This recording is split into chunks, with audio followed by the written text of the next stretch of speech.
أشهد أن لا إله إلا الله وحده لا شريك له وأشهد أن محمدا عبده ورسوله أما بعد فأعوذ بالله من الشيطان الرجيم بسم الله الرحمن الرحيم الحمد لله رب العالمين الرحمن الرحيم مالك يوم الدين إياك نعبد وإياك نستعين اهدنا الصراط المستقيم صراط الذين أنعمت عليهم صراط الذين أنعمت عليهم غير المغضوب عليهم ولا الضالين فذكر إنما أنت مذكر لست عليهم بمسيطر إلا من تولى وكفر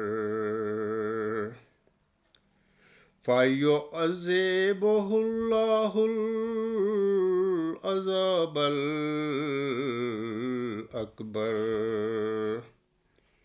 إن إلينا إيابهم ثم إن علينا حسابهم۔ یہ آیات جو ابھی میں نے تلاوت کی ہیں یہ سورۃ الغاشیہ کی آیت نمبر 22 تا 27 تک یہ آیات ہیں، 6 آیات ہیں۔ ان آیات میں اللہ تعالیٰ اپنے پیارے نبی حضرت محمد مصطفیٰ احمد مجتبیٰ صلی اللہ علیہ وآلہ وسلم کو مخاطب کر کے فرماتا ہے کہ تو نصیحت کر، تو صرف نصیحت کرنے والا ہے، تو ان پر دروغہ نہیں ہے، مگر وہ جو پیٹھ پھیر جائے اور کفر کرے۔ سامعین کرام، جب اللہ تعالیٰ کی طرف سے کوئی مرسل مبعوث ہوتا ہے، دنیا میں آتا ہے، اور جب پھر وہ اپنی قوم کو نصیحت کرتا ہے، یعنی جن برائیوں میں وہ داخل ہو چکے ہوتے ہیں، تو اس نصیحت کو بعض اس کی قوم میں سے لوگ مان لیتے ہیں، ان کو ہم مومن کہتے ہیں۔ یہ قلیل تعداد میں، ہر مسلم کے زمانے میں قلیل تعداد میں یہ لوگ ہوتے ہیں مان لینے والے، یعنی مومن، اور قوم کی اکثریت مرسل کی نصیحت کا رد کر دیتی ہے، اس کو جھٹلا دیتی ہے۔ تو یہاں پر اس آیت میں جو اللہ نے فرمایا ہے مگر وہ جو پیٹھ پھیر جائے اور کفر کرے، یہاں پر ان لوگوں کا ذکر ہے کہ وہ لوگ جو میرے نبی، جو لوگ تیری دعوت جو ہے، تیری جو نصیحت ہے اس کا انکار کر دیں گے اور اس کا پیٹھ پھیر جائیں گے، ان کے متعلق یہ اللہ تعالیٰ فرماتا ہے مگر وہ جو پیٹھ پھیر جائے اور کفر کرے پس اللہ اسے بڑا عذاب دے گا۔ اللہ نے فرمایا کہ میں ان کو عذاب دوں گا، منکرین کو، جو تیری نصیحت کا انکار کریں گے۔ اگلی آیت میں اللہ فرماتا ہے یقیناً ہماری طرف ہی ان کا لوٹنا ہے۔ یہاں پر ذکر ہے ان کا سے مراد یہاں پر وہ منکرین کی بات ہو رہی ہے، مکفرین کی بات ہو رہی ہے، جنہوں نے محمدی عربی صلی اللہ علیہ وسلم کی نصیحت کا انکار کیا۔ اسی طرح باقی جو مرسلین ہیں ہر زمانے میں جب اللہ تعالیٰ کی طرف سے مبعوث ہوتے ہیں، ان کی نصیحت کا انکار کرنے والے جو منکرین ہوتے ہیں، مکفرین ہوتے ہیں، یہاں پر اللہ تعالیٰ ان کے متعلق فرماتا ہے یقیناً ہماری طرف ہی ان سب کا لوٹنا ہے، منکرین کا بھی اور مومنین کا بھی، جو قلیل تعداد میں بیچارے ہوتے ہیں۔ آخری آیت جو 27 ہے، اس میں اللہ فرماتا ہے پھر ان کا حساب لینا بھی یقیناً ہمارے ہی ذمہ ہے۔ اللہ فرماتا ہے اپنے پیارے نبی صلی اللہ علیہ وسلم سے کہ اے میرے نبی، تو صرف نصیحت کرتا چلا جا، ان کو نصیحت کر، تو دروغہ نہیں ہے ان پر۔ بہل جو کوئی نصیحت تیری مانے گا، اس کا جو بھی اس کو جزا میں دوں گا انشاءاللہ تعالی اس کی موت کے بعد۔ اور پھر جو تیری اس نصیحت ہے جو نیکی پر مبنی ہے، جو نیکی کی طرف بلا رہا ہے لوگوں کو، جو انکار کریں گے ان کا پھر میں قیامت کے دن جب موت کے بعد وہ لوگ میرے حضور حاضر ہو جائیں گے تو میں ان سے اس انکار کا، اس کفر کا حساب لوں گا۔ اور یہ حساب لینا ہمارے ہی ذمہ ہے، میں نے ہی یہ کام کرنا ہے۔ اسی لیے میں نے پوری یہ مخلوق پیدا کی، تخلیق کائنات کا معاملہ یا مشن یا مرحلہ مکمل کیا۔ تو سامعین کرام، یہ الغاشیہ کی آیت نمبر 22 سے آیت نمبر 27 تک 6 آیات تھیں جن کا بھی میں نے تلاوت بھی کی ہے اور اس کا ترجمہ بھی آپ لوگوں کو پڑھ کر سنایا ہے۔ الغاشیہ کی آیات 22 سے 27 تک سامعین کرام، اللہ تعالیٰ نے جو کچھ ان میں بیان فرمایا ہے، اللہ تعالیٰ کی یہی تعلیم ان مرسلوں کے لیے بھی تھی جو آن حضرت صلی اللہ علیہ وآلہ وسلم سے پہلے مبعوث ہوئے تھے، اور یہی تعلیم ان مرسلوں کے لیے بھی ہے جو آن حضرت صلی اللہ علیہ وسلم کے بعد دین اسلام کی تجدید کے لیے مبعوث اب تک ہوتے رہے ہیں یا آئندہ مبعوث ہوں گے۔ آج میں اپنے سامعین کو بتانا چاہتا ہوں پہلے کہ خاکسار کا آج کا جو لیکچر ہے، اس میں کشمیری اور احمدی اسیر بھائیوں کی اسیری کے متعلق میں کچھ باتیں بیان کروں گا۔ میں ان دونوں جو جماعتوں میں یا جو اسیر بھائیوں کی جو دونوں یہ طبقے ہیں، ایک احمدی ہیں، قبرستانی جماعت احمدیہ، اور ایک کشمیری ہیں، تو ان اسیروں میں میں آج 3 مماثلتوں کا ذکر کروں گا اور 4 عدم مماثلتوں کا میں ذکر کروں گا۔ سیاسی اور مذہبی دنیا میں سامعین کرام بعض اوقات ایسا ہو جاتا ہے کہ بانی مذہب یا بانی ملک کے بعد اس کے مذہب یا اس کے ملک پر بعض ایسے دنیا دار اور مفاد پرست لوگ یا بعض اوقات مخالفین قابض ہو جاتے ہیں جو کہ بانی مذہب یا بانی ملک کے ہی مخالف ہوتے ہیں۔ تو اس سلسلے میں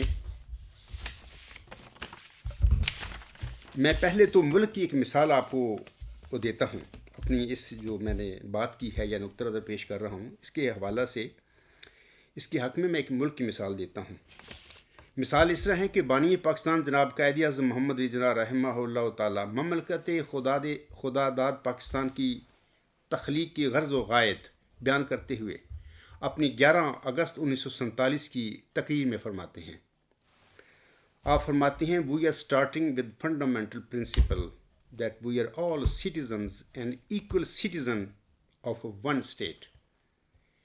You may belong to any religion or caste or creed. That has nothing to do with the business of the state.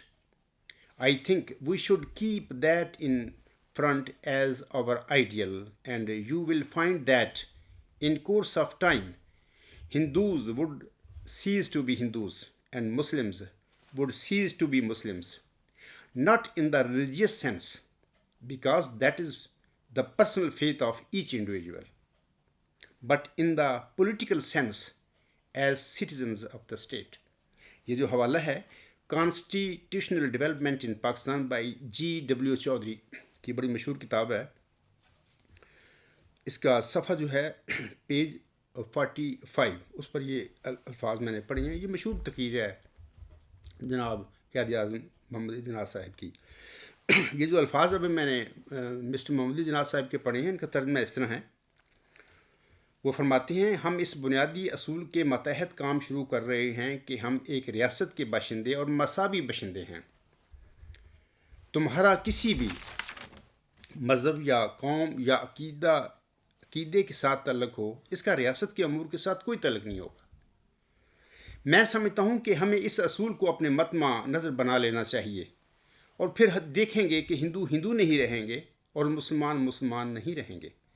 اس کا مطلب یہ نہیں کہ ان کے مذہب مٹ جائیں گے، کیونکہ مذہب کا ماننا ہر شخص کا ذاتی عقیدہ ہے۔ میرا مطلب سیاسی تمیز سے ہے، وہ سب ایک قوم کے فرد ہو جائیں گے۔ سامعین کرام، جو مولوی جناب قائد اعظم محمد علی جناح رحمہ اللہ تعالیٰ کو کافر اعظم، یہ تقسیم ہند کی وقتی بات میں کر رہا ہوں کہ جو مولوی جناب قائد اعظم محمد علی جناح رحمہ اللہ تعالیٰ کو کافر اعظم اور پاکستان کو کافرستان یا پلیدستان کہا کرتے تھے، آج پاکستان ان کا پاکستان ہے، یا میں کہہ سکتا ہوں کہ حالات اور وقت نے پاکستان جو ہے ان کی جھولی میں ڈال دیا ہے، اور جنہوں نے پاکستان کے لیے اپنا سب کچھ گنوایا تھا، آج وہ غیر مسلم قرار پا کر نہ صرف اپنے بنیادی انسانی حقوق سے محروم ہیں پاکستان میں، بلکہ اچھوتوں سے بھی بدتر بنا دیے گئے ہیں۔ سامعین کرام، خاکسار یہ جو کچھ بیان کر رہا ہے، کیا آپ اس حقیقت کا انکار کر سکتے ہیں؟ ہرگز نہیں۔ میں آپ لوگوں کو بتانا چاہتا ہوں کہ اس وقت جو تقسیم ہند کے بعد جو علماء تھے مسلمان، وہ دو حصوں میں تقسیم ہو گئے تھے۔ ایک کانگریسی علماء تھے جن کا تعلق دیوبند سے تھا، یا جماعت اسلامی کا مولانا مودودی صاحب بھی مطلب کانگریس کی پرو کانگریس تھے۔ یہ بھی یہ سارے کانگریسی علماء جو تھے، مولوی تھے، یہ اینٹی مسلم لیگ اور اینٹی پاکستان تھے، یہ پرو کانگریس مولوی تھے۔ اور دوسرا طبقہ جو علماء کا تھا وہ پرو مسلم لیگ تھا، پرو پاکستان تھا۔ تو یہ دو قسم کے تھے۔ اور مفتی محمود صاحب جو تھے، یہ دیوبند سے انہوں نے گریجویشن کی، یہ پرو دیوبند یا پرو کانگریس یہ ان کا نقطہ نظر تھا، یا میں کہہ سکتا ہوں یہ اینٹی پاکستان یہ لوگ تھے۔ یہی لوگ مسٹر محمد علی جناح کو کافر اعظم کہا کرتے تھے، اور یہی وہ لوگ تھے دیوبندی علماء جو تھے، یہ پرو کانگریس تھے، یہ اینٹی پاکستان تھے، یہی پاکستان کو کافرستان اور پلیدستان کہا کرتے تھے۔ مفتی محمود نے اپنی زندگی میں ایک بیان دیا تھا، یہ باتیں ساری یوٹیوب پہ ان کے ریکارڈ موجود ہیں۔ انہوں نے کہا تھا پاکستان کے حوالے سے کہ شکر ہے کہ ہم پاکستان بنانے کے گناہ میں شامل نہیں تھے۔ یہ آن دی ریکارڈ باتیں ہیں۔ پاکستان میں اس شخص کو، اس کی جماعت نے الیکشن لڑا تو یہ شخص 4 سال تک وزیر اعلیٰ رہا، یعنی آج کل جس کو خیبر پختونخوا کہتے ہیں، اس وقت تو سرحد صوبہ تھا، یہ رہا۔ اس کے بعد یہ فوت ہو گیا، 1980 میں غالباً ان کی وفات ہوئی۔ اس کے بعد ان کا بیٹا جو ہے مولوی فضل الرحمان صاحب، اس کی جماعت کی وہ سربراہ بن گئے۔ بلکہ یہ جمعیت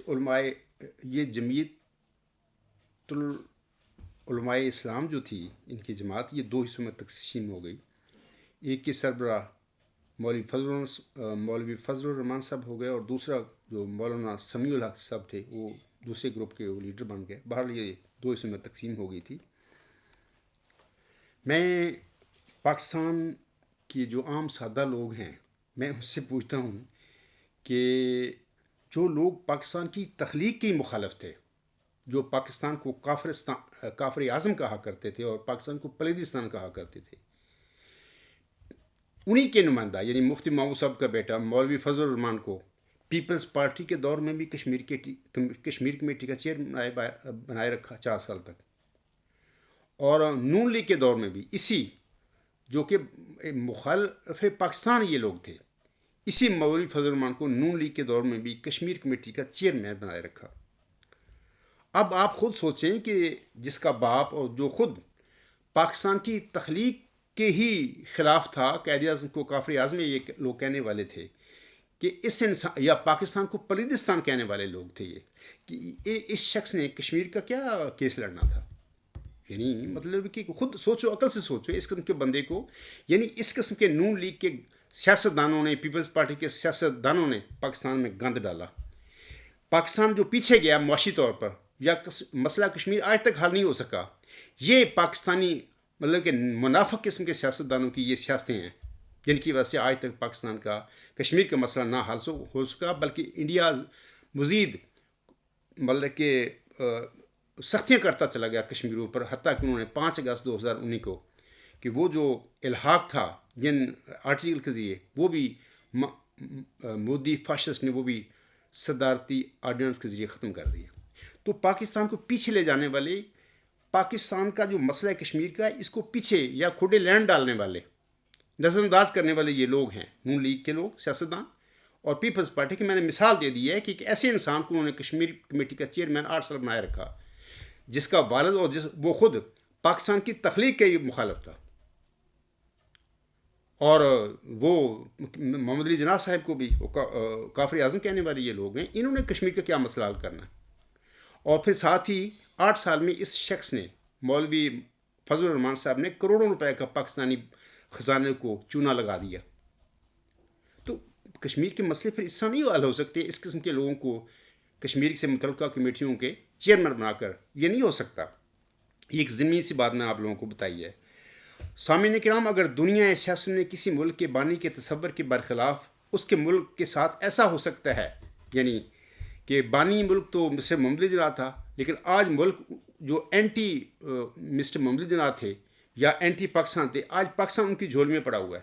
وہ مالک ہیں اس ٹائم کا پاکستان کے. آج کل یہ مولوی فیصلے کرتے پھر رہے ہیں.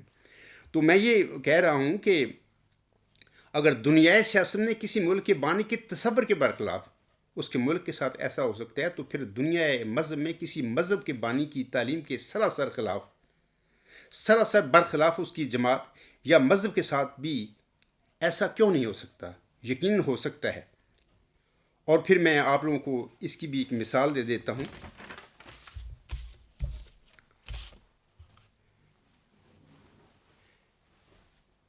موجودہ جو عیسائی مذہب ہے، سامعین کرام، یہ عیسوی مذہب نہیں ہے. یہ حضرت عیسیٰ علیہ السلام کی جو تعلیم تھی پاکیزہ، یہ ان پر چلنے والے یہ لوگ نہیں ہیں جو موجودہ کیتھولک یا پروٹیسٹنٹ یا جو جن کے فرقے ہیں. اس لیے میں کہتا ہوں کہ یہ موجودہ جو لوگ ہیں، یہ جو فرقے ہیں، یہ عیسوی مذہب نہیں ہے، بلکہ یہ پولوسی مذہب ہے. اور خاکسار نے کل کا جو خطبہ جمعہ تھا 30 اگست 2019 میں بڑی تفصیل کے ساتھ میں حضرت مرزا غلام احمد صاحب حکم عدل کے 1-2 حوالے بھی پڑھ کر آپ لوگوں کو سنائے تھے کہ انہوں نے خود کہا ہے کہ یہ موجودہ عیسائیت جو ہے، یہ جن کا تثلیث عقیدہ ہے یا جو انہوں نے پاپائیت قسم کی بنائی ہوئی ہے، یہ حضرت مسیح عیسیٰ ابن مریم صاحب کی ہرگز پاکیزہ تعلیم نہیں ہے. یہ اس کے الٹ یا مخالف کوئی تعلیم ہے جس کا اجرا سینٹ پولوس نے کیا تھا. یعنی 35 سال صلیب کے واقعہ کے بعد وہ بندہ دمشق میں ایک جھوٹی خواب بناتا ہے اپنے پاس سے، پھر اس خواب کی بنا پر پھر یہ سارے تثلیث کے عقائد اس نے پھیلائے اور ایک پاپائیت ٹائپ، ایک مطلب کہ مذہبی اقدار کا ایک گدی ٹائپ شروع کر دی اس نے. تو یہ کل کے خطبہ جمعہ سے میں نے وہ جو باتیں کہی ہیں وہاں پر سامعین سن سکتے ہیں اس خطبہ جمعہ کو دوبارہ بھی ہے. تو یہ اس کا ثبوت ہے کہ موجودہ عیسائی مذہب، کیتھولک مذہب ہے، ان کا فرقہ ہے، یا پروٹیسٹنٹ ہے، یا اس کے بہت سارے فرقے ہیں، یہ سارے حضرت عیسیٰ علیہ السلام کی تعلیم پر نہیں چل رہے، نہ یہ اس سے متعلقہ کوئی فرقہ ہے. اور اسی طرح میں آپ لوگوں کو بتانا چاہتا ہوں کہ اسی طرح یہ یاد رکھیں کہ اس وقت جو احمدیت ہے، یہ بھی حضرت مرزا غلام احمد السلام جو احمدیت چھوڑ کے گئے تھے وہ نہیں ہے، صرف اس کا نام ہے. موجودہ احمدیت اور جماعت احمدیہ جو ہے اس وقت مرزا بشیر الدین محمود احمد کی تخلیق ہے. یہ مرزا غلام احمد علیہ السلام کی نہ احمدیت ہے، نہ ان کی یہ جماعت احمدیہ ہے. یہ مرزا بشیر الدین محمود احمد کی محمودیت کہہ لیں اس کو، اور یا قبرستانی جماعت احمدیہ کہہ لیں اس کو. اس کا سلسلہ 1914 میں مولوی نور الدین رضی اللہ تعالیٰ عنہ کی وفات کے بعد یہ سلسلہ شروع ہوا. اکثر میں نے بتایا ہے آپ لوگوں کو کہ اپنے خطبات میں کہ 1914 سے آگے پھر یہ نام تو خلافت کا یہ لیتے ہیں لوگ نام، دراصل یہ بلائے قادیان ہے. اور اس کی میں بعد میں آپ لوگوں کو بتاؤں گا، آج کے لیکچر میں بتاؤں گا. سامعین کرام، جہاں تک احمدیت اور محمودیت کے درمیان فرق کا معاملہ ہے، یا حضرت مرزا غلام احمد السلام کی جماعت احمدیہ یا 1914 کے بعد مرزا بشیر الدین محمود احمد نے پھر جماعت احمدیہ کو جس جماعت میں بدلا اس کو اکثر میں قبرستانی جماعت احمدیہ کہا کرتا ہوں. ان دونوں جماعت احمدیہ مرزا صاحب السلام کی اور بشیر الدین محمود احمد کی قبرستانی جماعت احمدیہ میں جو فرق ہیں یا احمدیت اور محمودیت میں جو فرق ہیں اس کے حوالے سے میں چند باتیں آپ لوگوں سے کہنا چاہتا ہوں. یاد رکھیں کہ حضرت مرزا غلام احمد علیہ السلام حکم و عدل جو تھا اس نے احمدیت کو کوئی مذہب قرار نہیں دیا تھا اپنی زندگی میں کہ یہ جو احمدیت ہے، یہ جو میں تعلیم آپ لوگوں کو دے رہا ہوں کہ یہ کوئی نیا مذہب ہے اسلام کے بالمقابل یا اسلام سے الگ. کوئی ایسی بات نہیں انہوں نے کہی. اپنی جتنی تحریریں ہیں ان کی پڑھ کے دیکھ لو. دوسری بات یہ ہے، یہ تو پہلی بات ہے.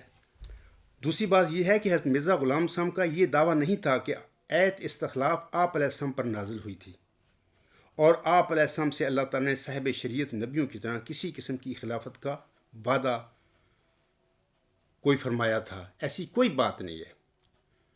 لیکن آگے جماعتی احمدیہ قبرستان جو ہے یہ اسی ایت استخلاف کے حوالہ سے انہوں نے اپنی خلافت کا سلسلہ شروع کیا ہوا ہے، جبکہ یہ تو ایت مرزا غلام صاحب پر نازل ہی نہیں ہوئی.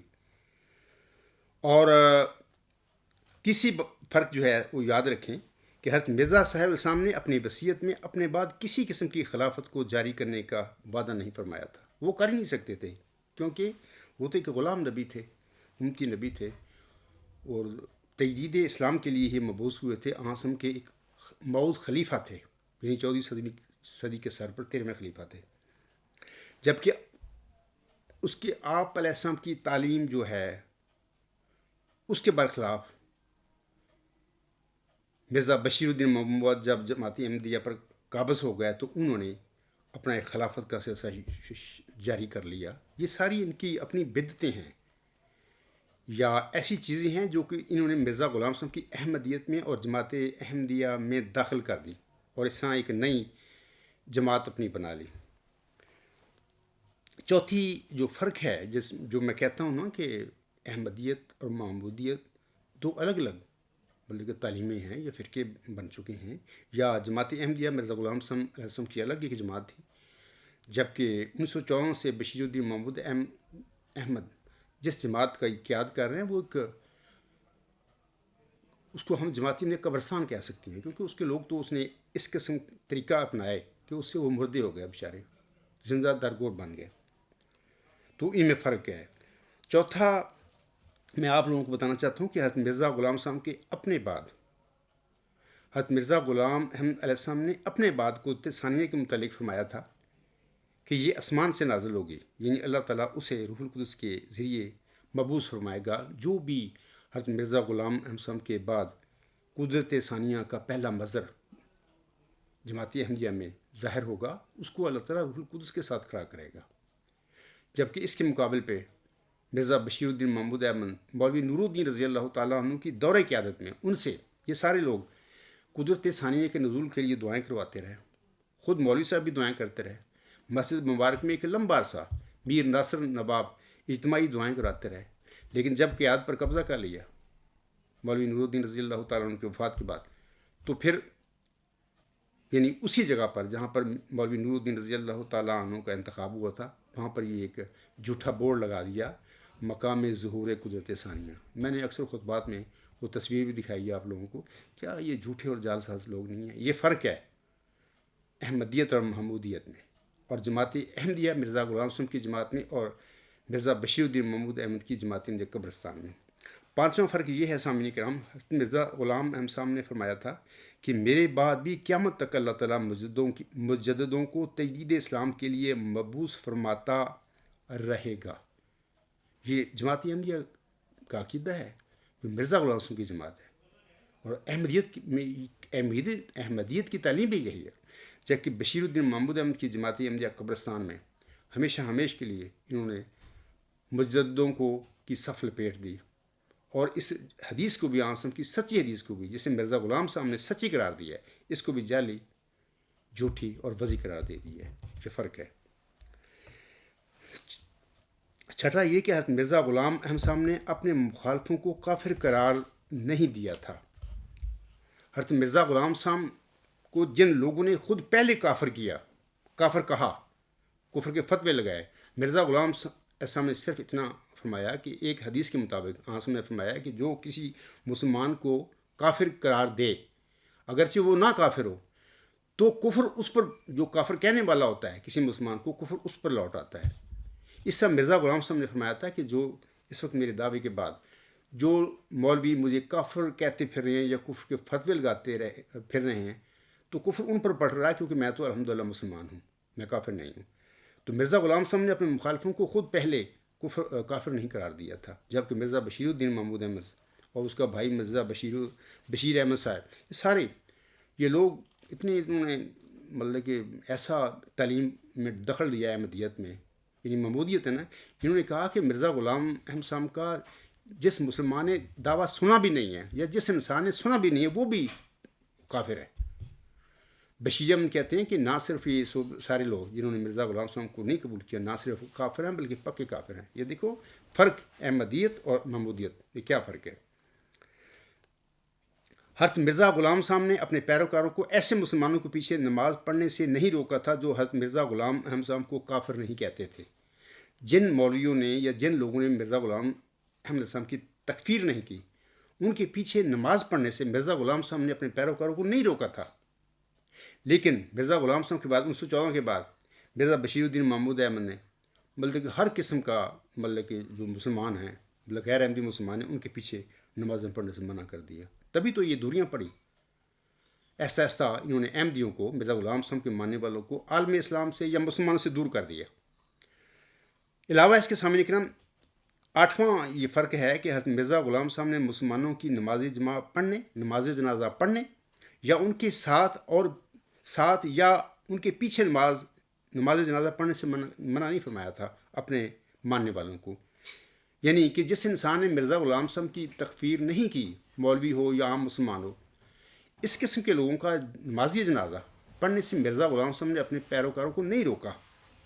یہ سارے نئی ایجادیں، بدعتیں، یہ اپنا ایجادات کہہ لیں یا اختراعیں کہہ لیں، یہ بشیر الدین محمود احمد صاحب کی ہوئی ہیں. انہوں نے بلکہ جنازے بھی پڑھنے روک دیے اور اس سے بڑے مسائل پیدا ہوئے. اس سے ٹوٹلی احمدی جو تھے مرزا غلام صاحب کو ماننے والے، وہ مسلمانوں سے اور عالم اسلام سے دور ہو گئے. 9ویں بات یہ ہے کہ حضرت مرزا غلام احمد صاحب پر ایسا الہامی کلام نازل ہوا تھا سامعین کرام، جس سے پتہ ملتا ہے یا اس وقت ہی پتہ ملتا تھا کہ آپ علیہ السلام کے بعد آپ کی تعلیم اور آپ کی جماعت کو بدل دیا جائے گا. مثال کے طور پر اکثر میں نے خطبات میں ان الہاموں کا ذکر کیا ہے. بلائے دمشق کا الہام ہوا 9 اپریل 1907 کو. مرزا غلام صاحب نے اپنی کتاب ازالہ اوہام میں اپنے قادیان کو دمشق کا مسیل قرار دیا ہے. اور پھر آپ علیہ السلام کو ایک الہام ہوا اخرج منہ الیزیدیون، یعنی قادیان میں یزیدی طبع لوگ پیدا کیے گئے ہیں.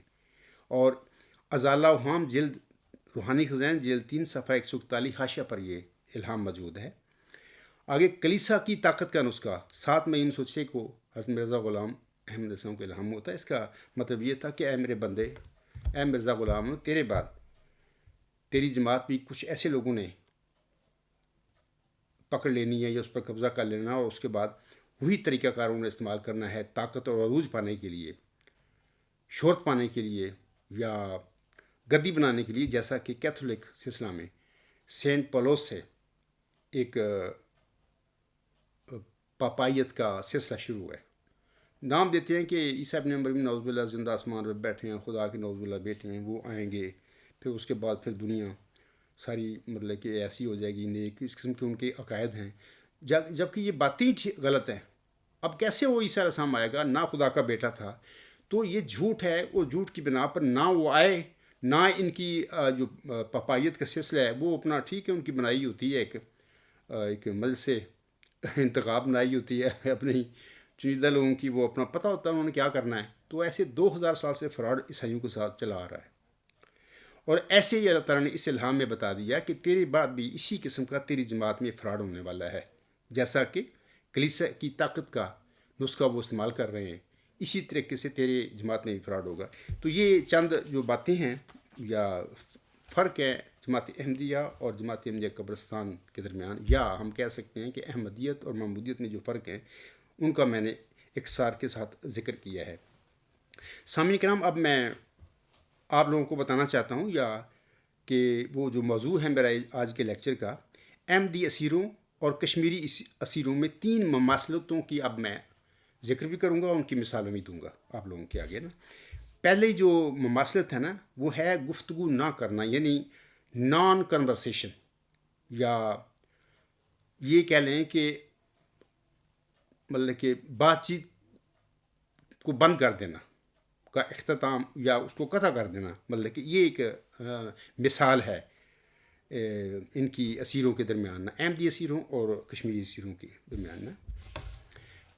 قبرستانی جماعت کے سو کال خلیفہ کا مدعی ذکی غلام مسیح الزماں یعنی خاکسار سے اختلاف کے حوالہ سے انہوں نے پوری جماعت میں نہ صرف میرا اور میرے اہل و عیال اور میرے دیگر ساتھیوں کا اخراج کیا مرزا غلام احمد کی جماعت سے، کیونکہ ان پر تو انہوں نے قبضہ کیا ہوا ہے، بلکہ ہمارا مقاتیہ بھی کر دیا۔ اور مقاتیہ بات چیت تو کرنی دور کی بات ہے، ہمارا ویسے اخراج مقدے کر کے ہم باہر بیٹھے ہوئے بلا رہے ہیں ان کو بھی بات کریں، نہیں بات نہیں کرنے، نہ وہ خود بات کرتا ہے نہ ان کے مولوی بات کرنے کے لیے تیار ہیں، کیونکہ انہوں نے اسے منع کی، اور نہ کوئی جیلہ نہ کوئی عہدے دار نہ کوئی قبرستانی احمدی بات کرنے کے لیے ہم سے تیار ہے۔ یہ ایک انہوں نے ایک ٹرک یا ایک فریب ڈالا ہوا ہے اپنی جھوٹ کو سچ بنانے کے لیے۔ عقائد سارے ان کے جھوٹے ہیں، ان کا نہ قرآن کریم سے تعلق ہے نہ احمدیت سے تعلق ہے۔ ان جھوٹے عقائد کو مطلب کہ اس کی دفاع کے لیے کہہ لیں یا اس کے دوام کے لیے کہہ لیں، یہ انہوں نے ٹرک لگایا ہوا ہے کہ جو بھی عبدالغفار جمبا بات کرنے کے لیے کوشش کرتا ہے یا چاہتا ہے کہ ہم نے اس سے بات نہیں کرنی۔ حالانکہ سامعین کرام میں آپ لوگوں کو بتانا چاہتا ہوں کہ قرآن کریم میں اللہ تعالیٰ سورۃ النساء کی آیت نمبر 60 میں اس طرح فرماتا ہے، یا ایھا الذین آمنوا اطیعوا اللہ واطیعوا الرسول واولی الامر منکم فَإِن تَنَازَعْتُمْ فِي شَيْءٍ فَرُدُّوهُ إِلَى اللَّهِ وَالرَّسُولِ إِن كُنتُمْ تُؤْمِنُونَ بِاللَّهِ وَالْيَوْمِ الْآخِرِ ذَلِكَ خَيْرٌ وَأَحْسَنُ تَأْوِيلًا۔ میں یہ جو آیت ہے اس کا ترجمہ جو مرزا طاہر صاحب نے کیا وہ پڑھ کر آپ لوگوں کو سناتا ہوں۔ مرزا طاہر احمد صاحب اس آیت کا اس طرح ترجمہ کرتے ہیں کہ اللہ تعالیٰ فرماتا ہے، اے وہ لوگو جو ایمان لائے ہو، اللہ کی اطاعت کرو اور رسول کی اطاعت کرو اور اپنے حکام کی بھی، اور اگر تم کسی معاملہ میں اولو الامر سے اختلاف کرو تو ایسے معاملے اللہ اور رسول کی طرف لوٹا دیا کرو، اگر فی الحقیقت تم اللہ پر اور یوم آخرت پر ایمان لانے والے ہو۔ یہ بہت بہتر طریق ہے اور انجام کے لحاظ سے بہت اچھا ہے۔ مرزا طاہر صاحب نے ہی اپنے قرآن کریم میں ترجمہ جو کیا ہوا ہے اس کے ترجمہ کے نیچے نوٹ دیا ہے، وہ میں اس کا نوٹ بھی پڑھ دیتا ہوں۔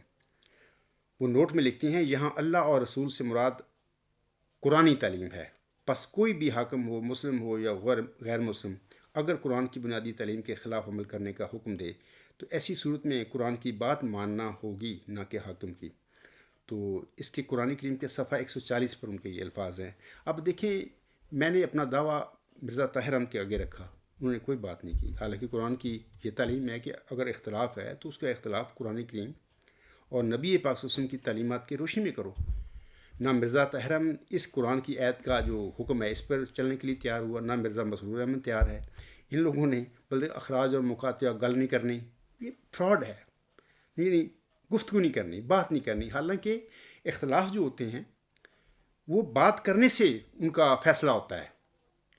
بند کرنا یعنی جھوٹا جو بندہ ہے وہ جو ہوگا، جو پتہ ہوگا جس کا میرا جھوٹ کا پول کھل جائے گا وہ نہیں بات کرے گا، وہ بھاگے گا گفتگو سے، اور جو سچا ہوگا حق پر ہوگا وہ تو اس کے لیے تو مسئلہ ہی نہیں، وہ تو کہے گا بھی بات کرے۔ اچھا، یہ تو جماعت احمدیہ اپنا قبرستان کی بات ہے۔ تو ہندوستان اور پاکستان کے درمیان سامعین کرام کشمیر کا تنازع جو ہے، اس حوالے سے اس معاملے میں اس تنازع میں انڈیا کشمیر کے تنازع کے سلسلے میں 72 سال سے پاکستان سے بات چیت نہیں کر رہا. اب جانتے ہیں سارے احمدی قبرستان کے جو احمدی ہیں سارے بیچارے، وہ بھی ہمارے احمدی بھائی ہیں. میں ان سے پوچھتا ہوں کیا آپ جانتے ہو نا اس بات کو کہ پاکستان اور انڈیا کے درمیان ایک تنازع ہے، ایک سیاسی تنازع ہے اور کشمیر ہے، اور کشمیری چاہتے ہیں حق خود ارادیت کے تحت پاکستان کے ساتھ شامل ہونا، لیکن ہندوستان کی حکومت نے 1947 میں ہی اپنی فوج کے ذریعے قبضہ کر لیا. تبھی ہم اس کو مقبوضہ کشمیر کہتے ہیں. وہ 72 سال سے اپنا حق خود ارادیت مانگ رہے ہیں.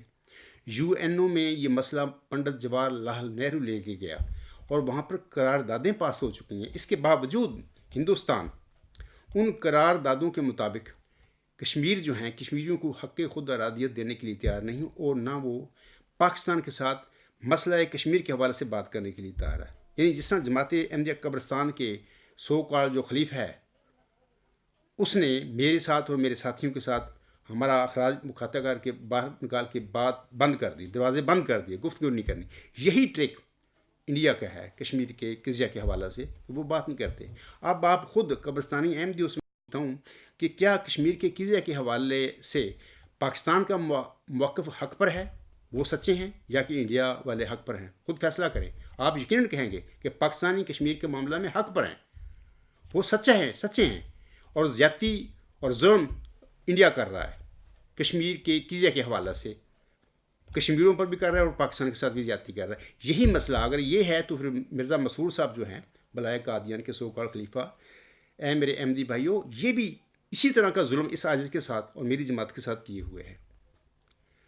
اگر مرزا مسرور کا موقف ٹھیک ہے گفتگو نہ کرنا، تو پھر انڈیا اس سے زیادہ ٹھیک ہے پھر قضیہ کشمیر کے حوالے سے، جبکہ نہ انڈیا ٹھیک ہے نہ مرزا مسرور ٹھیک ہے.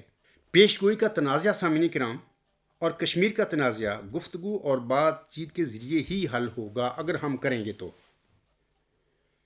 جو کشمیر یا پیشگوئی مسلم موت کے حوالے سے جو فریق غلطی پر ہوگا، جھوٹا ہوگا، تو وہ بات نہیں کرے گا، وہ گفتگو نہیں کرے گا، وہ گفتگو سے بھاگے گا.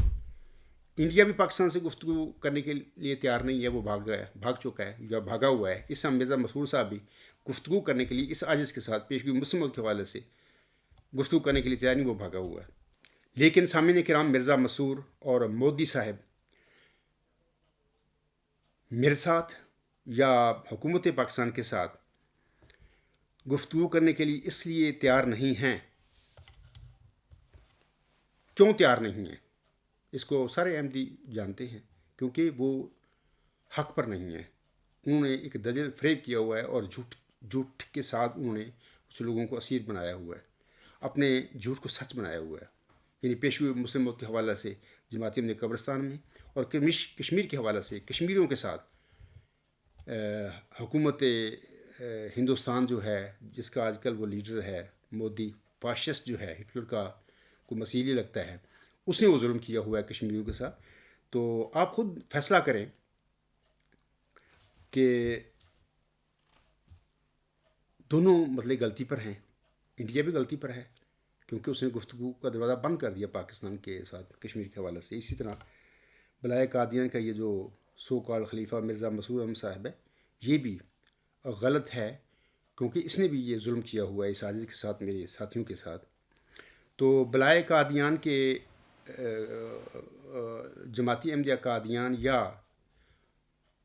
یا میں کہہ سکتا ہوں کہ احمدی اسیر بھائی جو ہیں، یا میں کہہ سکتا ہوں کہ احمدی اسیر بھائی جو ہیں اور کشمیری اسیر بھائی جو ہیں، ان دونوں کے درمیان یہ مماثلت کی ایک مثال میں آپ لوگوں کے آگے پیش کی ہے میں نے. دوسری مثال کی طرف میں آتا ہوں، مماثلت کی طرف. قادیانی جماعت احمدیہ جو قبرستانی جماعت احمدیہ ہے، یہ ممبر رسول پر کھڑے ہو کر سامعین کرام آزادی ضمیر کے حق میں دھواں دھار تقریریں کرتے ہیں. میں آج اس کا ایک حوالہ آپ لوگوں کو پڑھ کر سنا دیتا ہوں کہ جناب مرزا طاہر احمد صاحب 5 دسمبر 1986 کو ممبر رسول صلی اللہ علیہ وسلم پر کھڑے ہو کر خطبہ جمعہ میں آزادی ضمیر کے حوالے سے کہتے ہیں. وہ کہتے ہیں آن حضرت صلی اللہ علیہ وسلم نے ایک جہاد آزادی ضمیر کے لیے کیا تھا. اور وہ جہاد تمام بنی نوع انسان کی خاطر کیا گیا ہے، صرف اسلام کی خاطر نہیں کیا گیا تھا۔ ہمیشہ سے جب سے انسان انسانیت کو پاؤں تلے روندنے والوں سے مقابلہ کرتا چلا آ رہا ہے، جب سے آزادی ضمیر کی خاطر کسی نوع کی جنگ بھی جاری ہے، سب سے زیادہ اس مضمون میں عظیم الشان اور کامل جہاد حضرت اقدس محمد مصطفیٰ رسول اکرم صلی اللہ علیہ وآلہ وسلم نے فرمایا۔ آپ کے مطالبات اس مضمون میں یہ تھے کہ سب سے پہلے آپ نے سوسائٹی کو اس طرح متوجہ کیا کہ ہر شخص اپنی سوچوں اور اپنی ایمان میں آزاد ہے۔ کوئی حق نہیں ہے کسی کا کہ کسی کی سوچ پر اور اس کے ایمان پر، اس کے نظریات پر کسی قسم کی قدغن لگائے اور جبراً ان کو تبدیل کرنے کی کوشش کرے، جو کہ عملاً جماعت احمدیہ قبرستان میں یہی ہو رہا ہے اس ٹائم۔ انہوں نے لوگوں کو یہ دھواں دار تقریر کرتے پھر رہے ہیں۔ آگے کہتے ہیں یہ جو اعلان ہے یہ اسلام کے لیے نہیں ہے، بڑی جہالت ہے اگر اسے یہ سمجھا جائے کہ صرف اسلام کی خاطر ہے۔ یہ تو آزادی ضمیر کا جہاد ہے، شرف انسانی کو قائم رکھنے والا جہاد ہے۔ اس کا مطلب یہ ہے کہ انسان حق نہیں رکھتا کہ کسی اور انسان کے نظریات کو اور اس کے خیالات کو، اس کی سوچوں کو تبدیل کرے، زبردستی یا اس پر جبر کے تالے لگا دے، اور اس کو ان سوچوں کے اظہار کا حق نہ ہو۔ تو یہ دوسرا جہاد کا پہلو یہ تھا۔ آپ نے یہ فرمایا، اور قرآن کریم اس مضمون کو کثرت سے بیان کرتا ہے کہ صرف یہ نہیں کہ انسان کو خود اپنی سوچوں میں آزادی نصیب ہے، بلکہ اس کو یہ بھی حق حاصل ہے کہ جو وہ سوچتا ہے، جو وہ دیکھتا ہے، جو وہ سمجھتا ہے، اسے دوسروں سے بیان کرے، اور اس کا نام بلاغ ہے، یعنی پہنچانا۔ ہم تو بیان کر نہیں سکتے، یعنی یہ حق ہمیں تو دی ہی نہیں گیا۔ آگے وہ کہتے ہیں جب وہ بیان کر دے تو پھر لست علیہم بے مسیطر کا مضمون شروع ہو جاتا ہے۔ بیان کرنا مبین طریق پر، کھول کر، یہ تو فرض ہے، ہر انسان کا اس کا حق ہے، لیکن جبر کو اس میں دخل نہیں ہوگا، کسی قسم کے جبر کی اجازت نہیں ہوگی۔ انہوں نے اپنی جماعت میں تو جبر ہی جبر ہے کیا ہوا، لوگوں کو اس قسم کے بھاشن دیتے پھر رہے ہیں آزادی ضمیر کے حوالے سے۔ آگے کہتے ہیں چوتھا پہلو اس جہاد کا یہ تھا کہ اگر کوئی شخص اس کے نتیجے میں بات مان لے اور اپنے خیالات تبدیل کر دے تو ہرگز کسی دوسرے کا حق یہ نہیں ہے کہ وہ زبردستی اس کو اس تبدیلی خیال سے روکے اور کہے کہ ہرگز ہم تمہیں اپنا خیال تبدیل نہیں کرنے دیں گے، اور اس کے نتیجے میں خیال تبدیل کرنے والے کو سزائیں دیں اور اس کو بھی مارے اور اس کی مخالفت بھی جسمانی طور پر کرے، ہر قسم کی تعزیری کارروائی اس کے خلاف کرے کہ چونکہ تم ہماری سوسائٹی کے خیال تبدیل کر رہے ہو اس لیے ہم حق رکھتے ہیں کہ تمہارے گھر لوٹیں اور تمہارے گھر جلائیں، تمہارے اموال لوٹیں، تمہیں ذبح کریں، تمہیں ہر قسم کی اذیتیں پہنچائیں، قانونی روکیں ڈالیں، قید میں تمہیں دھکیلیں، کیونکہ تمہیں کوئی حق نہیں ہے کہ سوسائٹی کے خیال تبدیل کرو۔ یہ ساری سزائیں جماعت احمدیہ قبرستان نے اس عاجز کو اور میری جماعت کو دے رکھی ہیں، ساری۔ یہ بیان بھاشن آزادی میر کے ان کے یہ ہے، ممبر رسول صلی اللہ علیہ وسلم پر کھڑے ہو کر اور خطبہ جمعہ کے دوران، یہ جو میں الفاظ پڑھ رہا ہوں کہ خطبہ جمعہ کا حصہ ہے۔ آگے وہ کہتے ہیں تو پہلا حصہ مضمون کا ایسے خیالات سے تعلق رکھتا ہے جو طبعاً ہر انسان کے دل میں پیدا ہوتے ہیں یا وہ لے کر پیدا ہوا ہے، اپنے ماں باپ سے ورثے میں پائے ہیں۔ اس میں تبدیلی کا کوئی تعلق نہیں ہے، کسی قسم کے وہ خیالات ہوں، سچ ہوں، جھوٹ ہوں، نورانی ہوں یا ظلماتی ہوں، اس سے بحث ہی کوئی نہیں۔ اعلان آپ کا یہ تھا، اور یہ قرآن کریم نے بار بار بڑی تحدی کے ساتھ اعلان فرمایا کہ ہر انسان آزاد ہے اپنی سوچوں میں۔ اب سوال یہ ہے کہ ہم کیوں نہیں آزاد جماعت احمدیہ میں؟ ہم سے یہ آزادی کیوں چھینی گئی ہے؟ آگے وہ کہتے ہیں اس کی سوچوں پر کوئی پہرے نہیں لگائے جا سکتے۔ دوسرا اعلان یہ کہ اپنی سوچوں کی بیان کرنے میں آزاد ہے۔ تیسرا اعلان یہ کہ اس بیان کو سن کر اگر کوئی اپنی سوچیں تبدیل کرے تو اس پر دخل دینے کا بھی کسی کو حق نہیں۔ چوتھا یہ کہ اس بات کو جرم نہیں سمجھا جائے گا کہ کوئی اپنے خیالات بیان کر کے کسی دوسرے کے خیالات تبدیل کر رہا ہے اور اس کے نتیجے میں اسے کوئی سزا نہیں دی جائے گی۔ ہمیں تو سزائیں ملی ہیں اس جماعت احمدیہ میں، تو جو میں کہتا ہوں پھر سچ کہہ رہا ہوں، یعنی کہ قول و فعل میں تضاد ہے، یہ کہتے کچھ ہیں کرتے کچھ ہیں، جبکہ اللہ سورۃ صف میں فرماتا ہے کہ اے مومنو، اے متقیو، تم وہ بات نہ کہو جس پر تم خود عمل نہیں کرتے۔ ایسی بات کا کہنا، اعلان کرنا اور بابانگ بلند اس کے متعلق تقریریں کرنا جس پر خود انسان وہ جو خطیب ہے یا مقرر ہے عمل نہیں کرتا، تو یہ بہت بڑا گناہ ہے۔ اللہ تعالیٰ قرآن کریم سورۃ صف میں فرماتا ہے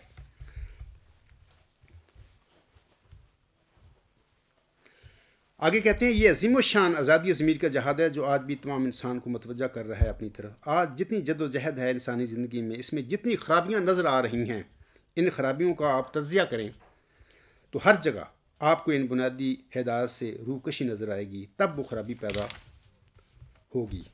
کوئی شخص ان حقوق میں دخل اندازی کرنے کی کوشش کرتا ہے، یہ خود اپنی جماعت میں انہوں نے یہ کام شروع کیا ہوا ہے۔ آگے کہتے ہیں کوئی حکومت ان حقوق میں دخل اندازی کرنے کی کوشش کرتی ہے، اس کے نتیجے میں فساد پیدا ہوتا ہے، دکھ پیدا ہوتا ہے، ظلم پیدا ہوتا ہے، نظریاتی جد و جہد خون خرابی کی جد و جہد میں تبدیل ہو جاتی ہے، جیسا کہ انہوں نے میرے ساتھ کیا ہوا ہے۔ اور پھر جھوٹے اور مصنوعی اعلان کرنے والے یہ اعلان کرتے ہیں کہ نہیں نہیں، ہم تو آزادی ضمیر کی خاطر لڑائی کر رہے ہیں۔ اب یہ اعلان یہ کریں گے کہ وہ آزادی ضمیر کی جماعت ابن قبرستان کے سو کال خلیفہ جی ہم آزادی ضمیر کے لیے بس لڑائی کر رہے ہیں، سب کچھ ہے، لیکن اپنی جماعت میں اپنے احمدیوں کو انہوں نے کیا ظلم کیا ہوا ہے۔ اور آگے پھر وہ کہتا ہے اور دوسرے مقابل پر یہ اعلان کرتے ہیں کہ نہیں نہیں، ہم تو آزادی ضمیر کی خاطر جہاد کر رہے ہیں، تم زبردستی بدلا رہے ہو۔ کوئی پہلے فریق پر الزام لگاتا ہے، وہی الزام پہلا فریق دوسرے پر لگاتا ہے، تو بنیادی طور پر جہاں بھی نظریات میں کسی قسم کے جبر کی اجازت دی جائے اور نظریات تبدیل ہونے کا جو منظر ہے یہ برداشت نہ ہو سکے، کسی سے اپنے بچوں کو دیکھ رہا ہو کہ کسی کی بات سن کر اس سے متاثر ہو رہے ہیں اور اپنے خیالات بدل رہے ہیں، اس کے سینے میں ایک آگ لگ جائے، جیسے کہ مرزا مسرور کے اور مرزا طاہر کے سینے میں میرا نقطہ نظر، میرا دعویٰ سننے کے بعد سینے میں ان کی آگ لگ گئی کہ یہ ہم نہیں ہونے دیں گے، اور تقریریں اس قسم کی خطبہ جمعوں میں کھڑ کے کرتے ہیں۔ آگے کہتے ہیں ہر ایسے شخص کے مقابل پر احمدیو، جماعت ابن قبرستان کے احمدیو، یہ تمہارے خلیفہ جو تھا جس کو تم جلالی خلیفہ کہتے ہو، یہ اس کی تقریر ہے، سنو وہ کیا کہہ رہا ہے۔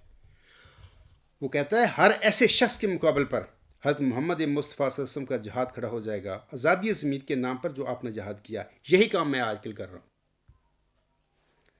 اور ہر شخص کا فرض ہے کہ اس کی تائید کرے جس نے واقعتاً دلائل کے نتیجے میں اپنا مذہب تبدیل کیا ہے، اپنے خیالات تبدیل کیے ہیں، اور ہر ایسی جبر کی کوشش کا مقابلہ کرے جو ان بنیادی انسانی حقوق میں مداخلت کرے۔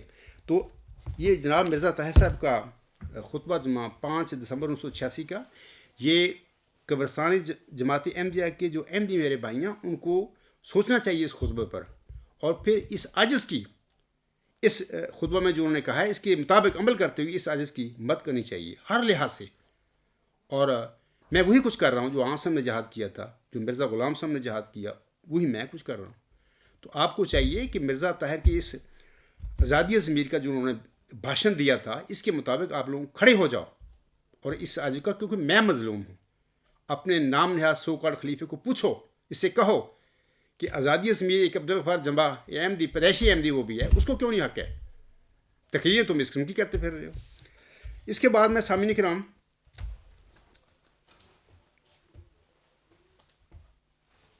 دوسری بات یہ بتانا چاہتا ہوں کہ کشمیریوں کو بھی انڈین گورنمنٹ آزادی ضمیر کا حق نہیں دیتی۔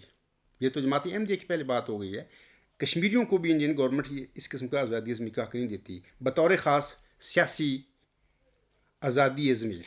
اور بالعموم ہندوستان میں RSS کے ہندتوا کا جو ان کا فلسفہ ہے، اس نے تو مسلمانوں سے پورے ہندوستان میں، صرف کشمیر نہیں پورے ہندوستان میں مذہبی آزادی بھی چھینی ہوئی ہے۔ قبرستانی جماعت میں احمدیوں کو بھی اور کشمیریوں کو بھی آزادی یہ ضمیر سے محروم کیا گیا ہے۔ سامعین کرام، یہ ان دونوں یعنی احمدیوں اسیروں اور کشمیری اسیروں کے درمیان یہ دوسری مماثلت ہے، دونوں کو آزادی ضمیر سے محروم کیا گیا ہے۔ اب میں تیسری مماثلت کی طرف آتا ہوں۔ قبرستانی جماعت احمدیہ میں حضرت مرزا غلام صاحب کی تعلیم میں قطر و بیابنت، جس طرح کہ یہودیوں کا طریقہ کار تھا نا، وہ اپنی جو کتاب تھی اس میں وہ تعریف کرتے رہتے تھے، جیسا کہ اللہ تعالیٰ سورۃ النساء میں فرماتا ہے یہودیوں کے حوالے سے من الذین ھادوا یحرفون الکلم عن مواضعہ، یعنی جو یہودی ہیں لوگ ہیں ان میں سے بعض خدا کی باتوں کو ان کی اصل جگہ سے ادھر بدل دیتے ہیں۔ یہ کام بھی یہ لوگ کرتے رہتے ہیں جماعت احمدیہ قبرستان میں نا۔ مضمون نمبر 2 ہے خاکسار کا، اس کا عنوان بھی تحریف کیوں، وہ پڑھیں آپ، اس میں میں نے بڑی مثالیں دی ہیں ان کی تحریف کی، جو قطر و بیابنت یہ کرتے رہتے ہیں۔ علاوہ اس کے سامعین کرام، انڈین آئین کے آرٹیکل نمبر 370 اور 35A کے مطابق کشمیریوں کا ہندوستان کے ساتھ، یعنی اس آرٹیکل، یعنی دونوں آرٹیکلوں کے ساتھ راجہ ہری سنگھ نے کشمیریوں کا ہندوستان کے ساتھ مشروط الحاق کیا تھا. اس کا میں گزشتہ جو میرے لیکچر ہیں انہوں میں نے بڑا تفصیل کے ساتھ ذکر کیا ہے. لیکن مودی جو ہیں، یہ دور جدید کے ہٹلر جو ہے فاشسٹ، اس نے 5 اگست 2019 کو ایک صدارتی آرڈیننس کے ذریعے کشمیریوں کے الحاق سے متعلقہ آرٹیکل کو ختم کر دیا، منسوخ کر دیا. سامعین کرام، یہ قبرستانی احمدیوں اور کشمیریوں کے درمیان مماثلت کی تیسری مثال ہے. یعنی جماعتیں قبرستان میں یہ دھندا کر رہے ہیں. بلائے قادیان کے سو کال خلیفے مرزا غلام صاحب کے الہامات میں ان کی تعلیم ہے، اس کی مطلب یہ قطر بیانت کرتے رہتے ہیں. البصیت میں حضور صاحب کے ایک الفاظ ہیں کہ اپنے بعد جو انہوں نے ایک عبوری ڈھانچہ دیا اس کے حوالے سے وہ کہتے ہیں، اور جب تک کوئی خدا سے روح القدس پا کر کھڑا نہ ہو، سب میرے بعد مل کر کام کرو. یہ جو الفاظ ہیں نا، نہ ان کے بلائے قادیان کے سو کال خلیفے اپنی تقریروں میں، اپنے خطبوں میں پڑھتے ہیں، نہ اپنی ان کی تحریروں میں یہ لکھے جاتے ہیں لفظ، ان کو نکال دیے. یہی حال مولویوں کا ہے، جماعت قبرستان کے مولویوں کا بھی، اور لوگ جو بھی ہیں سارے، وہ یہی کام کرتے ہیں کہ یہ الفاظ انہوں نے مطلب کہ وہ کتابوں میں رکھے ہوئے پڑھتے نہیں، اور اپنی کو کتاب لکھیں، مضمون لکھیں، اس میں یہ الفاظ ہی درج نہیں کرتے الوصیت کے. تو آپ یاد رکھیں کہ یہ اس قسم کا کام کرنے والے لوگ ہیں. اللہ تعالیٰ ان پر رحم کرے، کیونکہ یہ بہت سنگین جرم ہے اس قسم کا نا. اور یہ جو مثال میں نے آپ لوگوں کو دی ہے احمدی اسیروں اور کشمیری اسیروں کے درمیان مماثلت کی، یہ تیسری مثال ہے. اب میں آپ لوگوں کو عدم مثال کی 4 مثالیں، وہ جو مماثلت نہیں ہیں، یعنی مماثلت کے الٹ یہ باتیں ہیں، وہ اس کی میں 4 مثالیں آپ لوگوں کو دیتا ہوں. سامعین کرام، احمدیوں سے ذہنی برین واشنگ کے ساتھ ان کا شعور بھی چھین لیا گیا ہے، یعنی ذہنی طور پر مفلوج بنایا گیا ہے. قبرستانی احمدی اسیر بھائی چلتی پھرتی اصل میں وہ لاشیں ہیں، وہ ایسی لاشیں ہیں جنہیں ابھی تک دفنایا نہیں گیا ہیں. ویسے وہ لاشیں صرف چندے شندے ہو، کمائی کرو، مزدوریاں کرو، پھر چندے دوروں، اس مقام پر وہ رکھے گئے ہیں. لیکن برخلاف احمدی اسیروں کے، کشمیری بھائیوں کو طاقت اور جبر کے ذریعے غلام بنایا گیا ہے، اسیر بنایا گیا ہے، ان سے آزادی چھینی گئی ہے. یہ ایک عدم مماثلت کی پہلی مثال ہے. دوسری عدم مماثلت کی مثال کے حوالے سے یاد رکھیں کہ قبرستانی احمدی بھائیوں کو حضرت مرزا صاحب سام اور آپ کی اولاد کی عقیدت کے نشے چڑھائے گئے ہیں. لیکن برخلاف اس کے کشمیری مسلمانوں کے ساتھ اس قسم کا کوئی معاملہ نہیں ہے. یہ دوسری عدم مماثلت کی سامنے کرام مثال ہے. اور تیسری عدم مماثلت کی مثال کے حوالے سے میں آپ لوگوں کو بتاتا ہوں کہ قبرستانی احمدی بھائیوں کو خلافت کی برکات کا درس دے دے کر مدہوش کر دیا گیا ہے. حالانکہ امر واقعہ یہ ہے کہ 100 سال میں حضرت مرزا غلام احمد صاحب کی جسمانی نسل سے باہر کسی احمدی کو خلافت کی برکت نہیں ملی. خلافت کی یہ ساری برکتیں صرف بلائے قادیان کے لیے ہیں، جو مرزا غلام صاحب کی جسمانی نسل ہے. برخلاف اس کے کشمیری بھائیوں کو اس قسم کی مصیبت کا سامنا نہیں ہے، وہاں پر اس قسم کا کوئی مسئلہ نہیں ہے. یہ تیسری عدم مماثلت کی مثال ہے. ان کو مطلب کہ سیاسی طور پر وہ مظلوم لوگ ہیں، اور مذہبی طور پر بھی باہر ان پر ظلم ہو رہا ہے ہندتوا کی وجہ سے. لیکن بہرحال یہ خلافت کا مسئلہ وہاں پہ جو جماعت قبرستان میں پرابلم ہے، یہ ان کے وہاں نہیں ہے. چوتھی جو ہے مماثلت کی عدم مماثلت کی جو مثال ہے، اس کے حوالے سے میں آپ لوگوں کو بتانا چاہتا ہوں کہ سامعین کرام، جسمانی غلامی اور ذہنی غلامی کیا فرق ہوتا ہے. یاد رکھیں کہ پیروں میں دکھائی دینے والی بیڑیاں اندیکھی زنجیروں سے بہتر ہوتی ہیں. انسان کم از کم یعنی دیکھی جانے والی زنجیریں ہوتی ہیں، ان سے چھٹکارا پانے کی جد و جہد تو کر سکتا ہے. اس دنیا میں ہر اس شخص کی رہائی کا امکان موجود ہے جو کسی قید خانے میں بند ہے یا کسی سیاسی غلامی میں پھنس چکا ہے. مگر ذہنی غلامی وہ بلا ہے سامعین کرام جو نظر نہیں آیا کرتی. لہٰذا ان لوگوں کی رہائی کا کوئی امکان نہیں، یا بہت ہی کم امکان ہے، کیونکہ یہ اتنے مظلوم لوگ ہوتے ہیں، یعنی ذہنی غلام جو ہوتے ہیں، کہ جنہیں یہ علم ہی نہیں ہوتا کہ وہ قید میں ہیں۔ مثال کے طور پر ہمارے فلسطینی جو عرب بھائی ہیں وہ بھی مطلب کہ غلامی ہیں، غلامی کی زندگی گزار رہے ہیں، اور اس طرح کشمیری بھائی بھی غلامی کی ہی ایک قسم کی زندگی گزار رہے ہیں۔ یہ فلسطینی اور کشمیری جس قسم کی قید یا غلامی میں ہیں، یہ نظر آنے والی غلامی یا قید ہے، اور وہ اس سے رستگاری پانے کے لیے کوشش بھی کر رہے ہیں۔ آئے دن ہم دیکھتے ہیں نا کہ فلسطینی جو لڑکے ہیں وہ اینٹیں پتھر اٹھا کے ڈنڈے اٹھا کے لڑ رہے ہیں جن لوگوں نے ان کو غلام بنایا ہوا ہے ان سے۔ اسی طرح کشمیری بھی اسیر جو ہیں بیچارے وہ کر رہے ہیں۔ برخلاف ان کے قبرستانی احمدی ذہنی غلامی میں قید کیے گئے یا پھنسائے گئے ہیں جو کہ نظر نہیں آتی۔ احمدی اور کشمیری اسیروں میں یہ چوتھی عدم مماثلت کی مثال ہے۔ سامعین کرام، سامعین کرام، ایت استخلاف کے مطابق خلافت الی منہاج نبوت کا سلسلہ حضرت ابو بکر صدیق رضی اللہ تعالی عنہ کے بابرکت وجود سے شروع ہوا تھا۔ 30 سال کے بعد یہ خلافت راشدہ جو ہے آسم کی پیشگوئی کے مطابق ختم ہوگی۔ یہ خلافت راشدہ کا سلسلہ ختم ہو گیا۔ خلفائے راشدین کے بعد یا خلافت راشدہ کے ختم ہونے کے بعد یہی سلسلہ خلافت راشدہ کا ملوکیت میں بدل گیا جب امیر معاویہ صاحب برسر اقتدار آ گئے۔ امیر معاویہ کی جو دور اقتدار ہے وہ ایک قسم کی ملوکیت ہے۔ امیر معاویہ کے بعد یہی ملوکیت اس کی جابر اور صفاق بادشاہت میں بدل گئی، یعنی اس کا بیٹا یزید جو تھا وہ ظالم اور جابر اور صفاق قسم کا انسان تھا۔ اسی یزید نے ہمارے پیارے آقا حضرت محمد مصطفیٰ احمد مجتبیٰ صلی اللہ علیہ وسلم کی آل کو میدان کربلا میں اس صفاق نے ذبح کیا تھا۔ جو انسان محمد صلی اللہ علیہ وسلم کی آل کو، ایک آدھ بچہ بچا تھا وہاں پہ نا، تقریباً سارے وہ امام حسین رضی اللہ تعالیٰ عنہ میں سارے کو انہوں نے وہاں پر شہید کر دیا۔ تو آسم کی آل کو شہید کرنے والے سے زیادہ بھی بڑا کوئی ظالم جابر صفاق کو بادشاہ ہو سکتا ہے؟ یہی ثبوت ہے اس کا کہ یہ بندہ صفاق تھا، ظالم جابر تھا، اور اس کا دور اقتدار بادشاہت کا، ظالم جابر بادشاہت کا ایک دور تھا۔ سامعین کرام، پھر یعنی دوبارہ یعنی ان کی جو یہ بادشاہت ہے تقریباً 90 92 93 سال رہی امپی جو بادشاہت ہے، ملوکیت ہے، یا جو بھی اس کو نام دے لیں۔ پھر دوبارہ اس کے بعد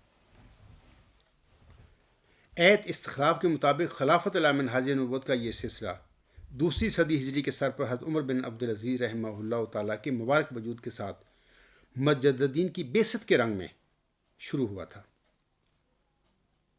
اس سلسلہ میں حضرت مرزا غلام احمد صاحب کی کتاب شہادت القرآن پڑھ کر آپ اس کا، میرے جو الفاظ ہیں اس کا ثبوت آپ وہاں سے معلوم کر سکتے ہیں کہ جو میں کہہ رہا ہوں بالکل سچ کہہ رہا ہوں، اور مرزا غلام صاحب نے بھی یہ باتیں لکھی، اور اس پر ان کی کتاب شہادت القرآن جو ہے گواہ ہے۔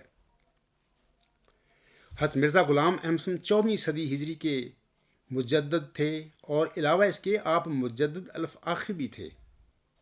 ایت استخلاف کے مطابق خلافت الی منہاج نبوت کے 14ویں صدی ہجری کے سر پر 13ویں خلیفہ بھی تھے حضرت مرزا غلام احمد صاحب۔ حضرت مرزا غلام احمد صاحب صاحب شریعت نبی نہیں تھے بلکہ امتی اور غلام نبی تھے۔ آپ علیہ السلام آسم کے دین اسلام کی تجدید کے لیے مبعوث ہوئے تھے، جیسا کہ آپ علیہ السلام اپنے منظوم کلام میں فرماتے ہیں، وہ پیشوا ہمارا جس سے ہے نور سارا، وہ پیشوا ہمارا جس سے ہے نور سارا، نام اس کا ہے محمد صلی اللہ علیہ وآلہ وسلم، دلبر میرا یہی ہے۔ آگے فرماتے ہیں، سب ہم نے اس سے پایا، شاہد ہے تو خدایا، سب ہم نے اس سے پایا، شاہد ہے تو خدایا، وہ جس نے حق دکھایا وہ میں لقا یہی ہے۔ اس نور پر فدا ہوں اس کا ہی میں ہوا ہوں، اس نور پر فدا ہوں اس کا ہی میں ہوا ہوں، وہ ہے میں چیز کیا ہوں، بس فیصلہ یہی ہے۔ یعنی صاحب شریعت نبیوں کے بعد اللہ تعالیٰ ان سے وعدے کرتا ہے خلفاء جاری کرنے کے، وہ جو شریعت دیتا ہوں نبیوں کو، اس کی تمکنت، اس کے استحکام کے لیے۔ حضرت موسیٰ صاحب کے ساتھ اللہ نے ایسا وعدہ کیا تھا، محمد عربی صلی اللہ علیہ وسلم کے ساتھ اللہ تعالیٰ نے سورۃ نور کی آیت نمبر 56 میں کیا تھا، مرزا غلام احمد صاحب کے ساتھ تو ایسا وعدہ ہی نہیں کیا۔ تو جناب بلائے قادیان جو ہے جس کا سلسلہ 1914 سے شروع ہوا، یہ ساری باتیں میں نے بتائی ہیں اور دلائل دی ہیں میں نے آپ لوگوں کے آگے. یہ لوگ ایت استخلاف یعنی سورۃ نور کی ایت نمبر 56 جس میں اللہ تعالیٰ نے محمد صلی اللہ علیہ وسلم سے آپ کی وفات کے بعد دین اسلام کی تمکنت اور استحکام کے لیے خلفاء بنانے کا وعدہ فرمایا تھا، وہ وعدہ اپنے حق میں یہ ایت اختلاف استعمال کرتے پھرے ہیں. یہ سب سے بڑی کذبانی اور جھوٹ ہے ان لوگوں کا. ان لوگوں نے مرزا غلام صاحب کی احمدیت کا مکمل رد کر دیا اور اپنی نام نہاد احمدیت یا محمودیت چلائی ہوئی ہے اور اس میں اپنا خلافتی سسٹم بنا لیا، اور وہی کلیسا کی طاقت کا نسخہ وہ استعمال کر کے انہوں نے جس طرح کیتھولک پاپائی سسٹم ہے، وہ 2000 سال سے وہ عیسائی بیچارے غلام ہیں، وہ نکل ہی نہیں سکتے اس غلامی سے. اس طرح کا ان لوگوں نے بنا کے سسٹم اپنے لوگوں کو، احمدیوں کو، بیچاروں کو اسیر کیا ہوا ہے. اللہ تعالیٰ ان پر رحم فرمائے. سامعین کرام، آخر پر میں آپ لوگوں سے عیسائیوں کی پاپیت اور محمودی پاپیت میں مسئلہ سے متعلق ایک بات بتانا چاہتا ہوں. ڈاکٹر وحید عشرت مرحوم assistant director academy Iqbal academy Pakistan اسی مذہبی رویے یعنی عیسائی اور محمودی پاپائیت یا بلائے قادیان کے حوالہ سے لکھتے ہیں. وہ کہتے ہیں تاہم اس رویہ کے دو بنیادی نکات ہمیشہ ہی انسانوں کے اجتماعی رویے میں بے اطمینانی کو ظاہر کرتے رہے ہیں. ایک تو یہ کہ خدا کے نام پر ایک خاص طبقہ وجود میں آ جاتا ہے جو خدا کی مرضی اور منشا کا خود کو شاہر بنا لیتا ہے یا اسے سمجھ لیا جاتا ہے، جیسا کہ کیتھولک فرقے میں پوپ کو پاپائیت بنا لی گئی ہے، اس کو سمجھا جاتا ہے. جیسا کہ جماعت ابن قبرستان میں ان کا جو سو کال خلیفہ ہے ان کو بھی اسی طرح سمجھ لیا جاتا ہے کہ وہی وہ اس کو خدا ہی اب لوگ سمجھنے لگ گئے ہیں. آگے وہ ڈاکٹر صاحب لکھتے ہیں اب وہ خود ساختہ شعر آہستہ آہستہ خدا کی مرضی کی اطلاقی تعبیرات میں اپنی مرضی کو شامل کرتا ہے اور بالآخر اس کی اپنی مرضی یا لذتیت پرستی تقدس اور مذہب کا روپ دھار لیتی ہے اور خدا اس میں سے آہستہ آہستہ غائب ہو جاتا ہے، جیسا کہ جماعت ابن قبرستان کا اس وقت حال ہے، یا جیسا کہ یہ کیتھولک فرقہ جو ہے ان کی پاپائیت کا جو حال ہے. آگے وہ لکھتے ہیں یہ رویہ اتنا خطرناک ہے اور یہ گروہ مذہب کے نام پر اتنا طاقتور بن جاتا ہے کہ صدیوں اس کے اثر و نفوذ کو توڑا نہیں جا سکتا، کیونکہ درمیان میں خدا پر ان لوگوں نے قبضہ کیا ہوتا. خدا کے نام پر یہ سارا دھندا کرتے ہیں، طاقت سیاسی یا مذہبی یا جو بھی ہے، خدا کے نام پر یہ طاقت پکڑتے ہیں.